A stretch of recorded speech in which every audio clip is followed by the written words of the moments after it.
Hi friends, welcome to RK facts for Telugu.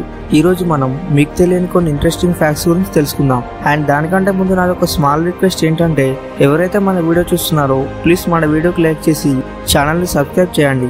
ఎందుకంటే మీరు వీడియోకి లైక్ చేస్తే యూట్యూబ్ అనేది మన వీడియోని ఇంకొంతమందికి రికమెండ్ చేస్తుంది. అండ్ ఇంకా లేట్ చేయకుండా మన వీడియోలోకి వెళ్ళిపోదాం. ఫ్యాక్ట్ నెంబర్ 1, వర్షం పడినప్పుడు మట్టిలోంచి ఒక రకమైన స్మెల్ అనేది ఎందుకు వస్తుంది? అయితే వర్షం పడినప్పుడు చాలా మంది స్మెల్ అయితే గమనించుంటారు. అదేంటంటే వర్షం పడినప్పుడు మట్టిలోంచి ఒక రకమైన స్మెల్ వస్తుంది. అయితే నిజానికి ఈ స్మెల్ అనేది మట్టిలోంచి రాదు, ఇంకా ఇది మట్టిలో ఉండే యాక్టినియో సైనోబాక్టీరియాది. అయితే ఎండలో పెట్టిన గుడ్లు అనేవి ఈ వర్షం తాకిడి తగలడంతో వాటిలోని బయోస్మిన్ అనే పదార్థం ఒక రకమైన వాసన రిలీజ్ చేస్తుంది. అండ్ వర్షం పడినప్పుడు వచ్చే వాసన అనేది ఇదే. ఫ్యాక్ట్ నెంబర్ 2, సండే రోజు సెలవు అనేది ఎందుకు ఉంటుంది? అయితే సండే రోజు సెలవు ఉండడానికి మెయిన్ రీజన్ ఈ ఫోటోలో కనిపిస్తున్న వ్యక్తే. ఇంకా ఇతని పేరు నారాయణ్ మేఘాజీ. అయితే మన ఇండియాలో ఒకప్పుడు సండే సెలవు అనేది ఉండేది కాదు. ఇంకా బ్రిటిష్ వారు మన ఇండియన్స్తో వారం రోజుల్లో ఒక్కరోజు కూడా హాలిడే అనేది ఇవ్వకుండా పనిచేయించుకునేవారు. అయితే నారాయణ్ మేఘాజీ అనే వ్యక్తి సండే సెలవు ఇవ్వాలని బ్రిటిష్ వారిని కోరుకున్నాడు. కానీ వాళ్ళు సండే సెలవు ఇవ్వడానికి ఒప్పుకోలేదు.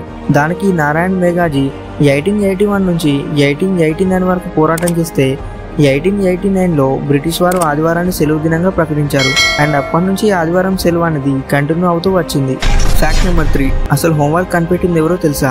ఫ్రెండ్స్, మనలో చాలా మంది స్టూడెంట్స్ ఏమనుకుంటారంటే, అసలు ఈ హోంవర్క్ అనేది లేకపోతే బాగుండేది, ఇంకా ఇది కనిపెట్టింది ఎవర్రా బాబు అని అనుకుంటారు. అయితే హోంవర్క్ కనిపెట్టింది ఇటలీకి చెందిన రాబర్ట్ నెవిలిస్ అనే టీచర్. ఇంకా ఇతనికి చిన్నపిల్లలంటే అసలు నచ్చేది కాదు. అయితే ఇతని థాట్స్ అనేవి ఎలా ఉండేవంటే, స్టూడెంట్స్ని ఎప్పుడు కూడా టార్చర్ చేయాలని అనుకునేవాడు. ఇంకా అలా పిల్లలు ఇంట్లో కూడా ఖాళీగా ఉండకుండా ఇలా హోంవర్క్ ఇచ్చేవాడు. అలా 1905 నుంచి ఈ హోంవర్క్ అనేది కంటిన్యూ అవుతూ వచ్చింది. ఫ్యాక్ట్ నెంబర్ 4, ఫ్లైట్లో ట్రావెల్ చేస్తున్నప్పుడు ఫోన్లు అనేవి స్విచ్ ఆఫ్ ఎందుకు చేయాలి? అయితే మనలో చాలా మందికి ఈ డౌట్ అయితే వచ్చి ఉంటుంది. అదేంటంటే, ఫ్లైట్లో ట్రావెల్ చేస్తున్న టైంలో మొబైల్స్ అనేవి స్విచ్ ఆఫ్ చేయాలని చెప్తారు. అయితే ఇలా ఎందుకు స్విచ్ ఆఫ్ చేయమంటారంటే, మనం అంత ఎత్తులో ఎగురుతున్నప్పుడు మన దగ్గర ఉన్న మొబైల్స్ అనేవి స్విచ్ ఆఫ్ కనుక చేయకపోతే అవి భూమి మీద ఉండే సెల్ టవర్ నుంచి సిగ్నల్స్ కోసం సెర్చ్ చేస్తూ ఉంటాయి.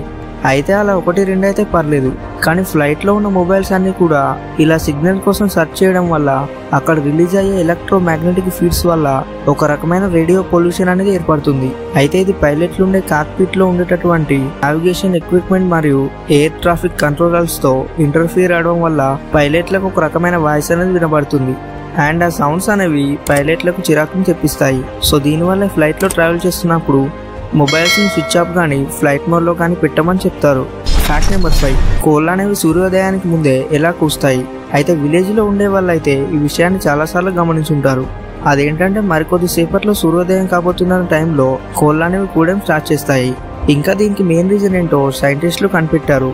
అయితే కోడిలో ఉండే బయాలజీ క్లాక్ వల్ల ఇవిలో కూస్తాయి. అంటే మనిషి కన్నా 45 నిమిషాల ముందే కోడి అనేది వెలుతురుని చూడగలుగుతుంది. సో అందుకే వెలుతురు వస్తుందనడానికి సింబాలిక్ గా కోడి తెల్లవారుజామునే కూస్తుంది. ఫ్యాక్ట్ నెంబర్ 6, గ్రహణం పట్టే టైంలో గరికను ఆహార పదార్థాలపైన ఎందుకు ఉంచుతారు? అయితే ఈ విషయాన్ని చాలా మంది గమనించుంటారు. అదేంటంటే, సూర్య లేదా చంద్రగ్రహణం ఏర్పడే టైంలో గరికను ఆహార పదార్థాలు లేదా ధాన్యాల్లో ఉంచుతారు. అయితే ఇలా ఎందుకు ఉంచుతారంటే, గ్రహణం పట్టే టైంలో మన భూమి మీదకు అతి ప్రమాదకరమైన అతినీల లోహిత కిరణాలనేవి ఎక్కువగా ప్రసరించే అవకాశం అనేది ఉంటుంది. అయితే గరిక అనేది యాంటీ రేడియేషన్ గుణాలను కలిగి ఉంటుంది. అందుకే గ్రహణం పట్టే టైంలో గరికను ఇంట్లోని అన్ని పాత్రలపైన ఉంచడం వల్ల రేడియేషన్ ప్రభావం నుంచి కొంతవరకైనా తప్పించుకునే ఛాన్స్ అనేది ఉంటుంది. ఫ్రెండ్స్, అలాగే వీడియో నచ్చితే లైక్ చేసి వీటి గురించి మీరేమనుకుంటున్నారో కింద కామెంట్ చేసి చెప్పండి.